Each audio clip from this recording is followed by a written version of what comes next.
கோயிலுக்கு போனா பாரத்தை இறக்கி வச்சுட்டு நிம்மதியா வரலான்னு சொல்லுவாங்க. நீ எதுக்கு வருத்தமா இருக்க?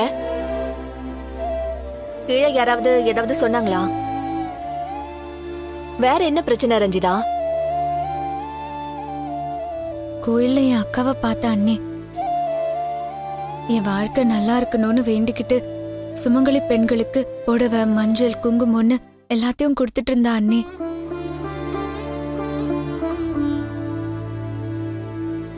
தங்கச்சிக்காக பொதுவா எல்லாரும் வேண்டிப்பாங்க. ஆனா இந்த மாதிரி செய்யறதெல்லாம் பெரிய விஷயம் ரஞ்சிதா. இப்படி ஒரு அன்பான அக்கா கிடைக்கிறதுக்கு நீ கொடுத்து வச்சிருக்கணும்.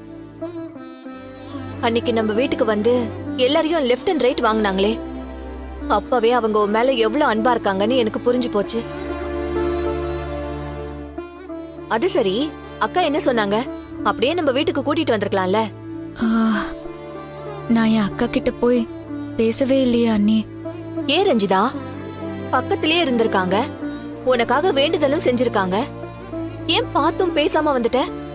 அக்கா என்ன பார்த்ததுமே நான் கர்ப்பமா இருக்கிறத பத்தி தான் விசாரிப்பா. ஹாஸ்பிட்டல் போனியா, டாக்டர் என்ன சொன்னாங்கன்னு அது விஷயமாவே தான் பேசிட்டு இருப்பா. அதனால எவ்வளவு நேரம் தான் நானும் போய் சொல்லி நடிக்க முடியும்?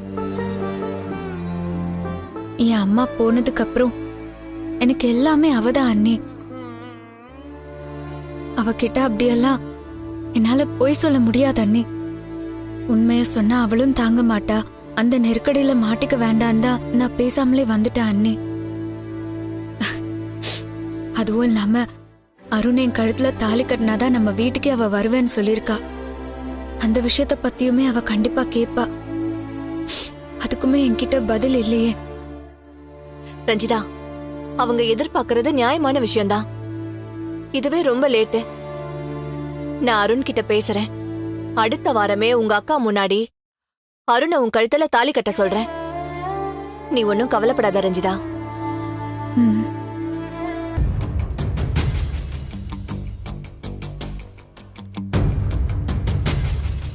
என்னாச்சு அருண், எவ்வளோ டென்ஷனா வரீங்க? சித்ரா பின்னாடி சுத்திட்டு இருக்கான ஒரு பொறுக்கி ராஸ்கல். அவனை நான் இன்னைக்கு ரோட்ல பார்த்தேன். சுதா கிட்ட ஏதோ தகராறு பண்ணிட்டு இருந்தான். சித்ரா கூட பழகாதன்னு நான் அவனை வான் பண்ணேன். ஆனா அவன் முதல்ல உன் தங்கச்சி அடக்கி வைன்னு சொல்லிட்டு என்கிட்ட திமிரா பேசுறான். வந்த கோவத்துக்கு அங்கேயே வச்சு அவன் வாயை உடைச்சிருப்பேன். செல்வமும் சுதாவும் தான் கண்ட்ரோல் பண்ணி கூட்டிட்டு வந்துட்டாங்க. நாங்க தான் அன்னைக்கே சொன்னோமே, அவன் அடிக்கிறதெல்லாம் ஒரு நிமிஷம் வேலை. ஆனா அதனால கஷ்டப்பட போறது நாம தான். அருண், இந்த பிரச்சனையில சுதா, சித்ரான்னு 2 பேரோட வாழ்க்கையுமே சம்பந்தப்பட்டிருக்கு.